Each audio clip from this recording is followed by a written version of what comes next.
Stylis. Aux pentes du coteau, sous les roches moussues, l'eau vive en murmurant filtre parmi l'issue. Croît, déborde et remue en son cours diligent la mélisse odorante et les cailloux d'argent. Le soir monte, on entend s'épandre dans les plaines de flottantes rumeurs et de vagues haleines, le doux mugissement des grands bœufs fatigués qui s'arrêtent pour boire en traversant les gués, et sous les rougeurs d'or du soleil qui décline, le bruit grêle des pins au front de la colline. Dans les sentiers pierreux qui mènent à la mer, rassasiés de thym et de cytis amers, l'indocile troupeau des chèvres aux poils lisses, ce sont les parfumés va remplir les éclisses.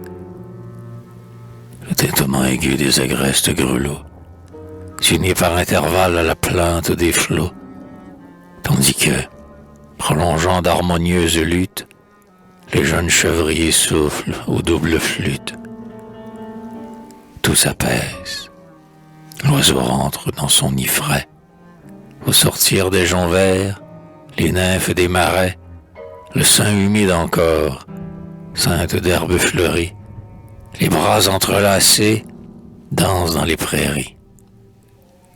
C'est l'heure où Stylis, la vierge de l'Etna, aux yeux étincelants comme ceux d'Athana, en un noir diadème a renoué sa tresse, et sur son genou fermé nu de chasseresse, à la hâte, agrafant la robe au souple pli, par les âpres chemins de sa grâce embellie, rapide et blanche, avec son amphore d'argile, vers cette source claire court d'un pied agile, et s'assied sur le roc tapissé de gazon, d'où le regard s'envole à l'immense horizon.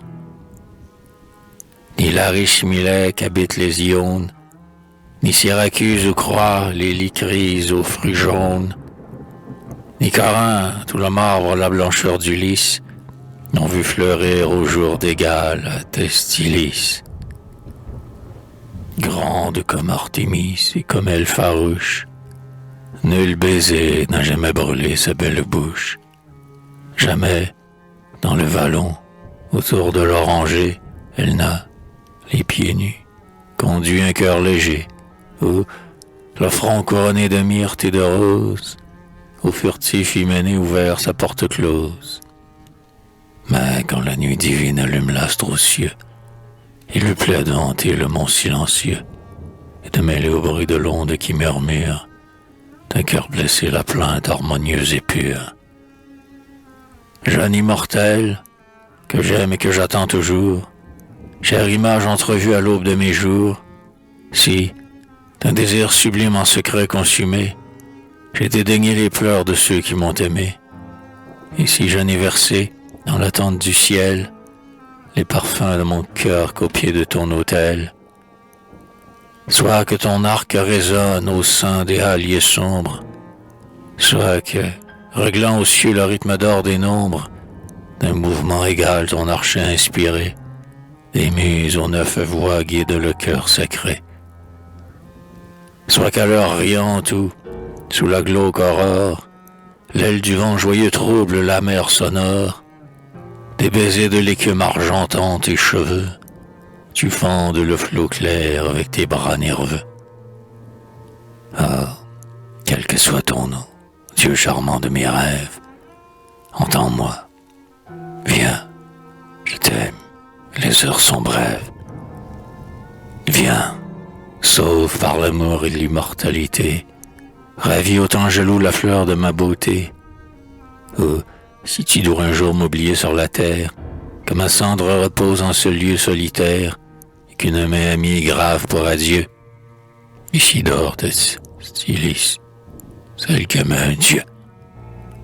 Elle se tait, écoute, et dans l'ombre nocturne, accoudant son beau bras sur la rondeur de l'urne, le sein ému, le front à demi soulevé, inquiète, elle attend celui qu'elle a rêvé. Et le vent monotone endort les noirs feuillages, la mer en gémissant berce les coquillages, La montagne muette, au loin, de toutes parts, des coteaux vallons brillent de feux épars, et la source elle-même, au travers de la mousse, s'agite et fuit avec une chanson plus douce. Mais le jeune immortel, le céleste inconnu, la mort mystérieuse et chère n'est pas venu. Il faut partir, hélas, et regagner la plaine. De Stylie sur son front pose l'amphore pleine, s'éloigne, hésite encore, et sans couler ses pleurs. De la jouée du col s'effacent les couleurs. Son corps charmant, Eros, frissonne de tes fièvres.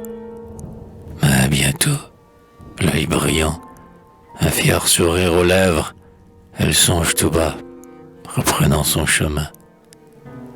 Je l'aime et je suis belle, il m'entendra demain.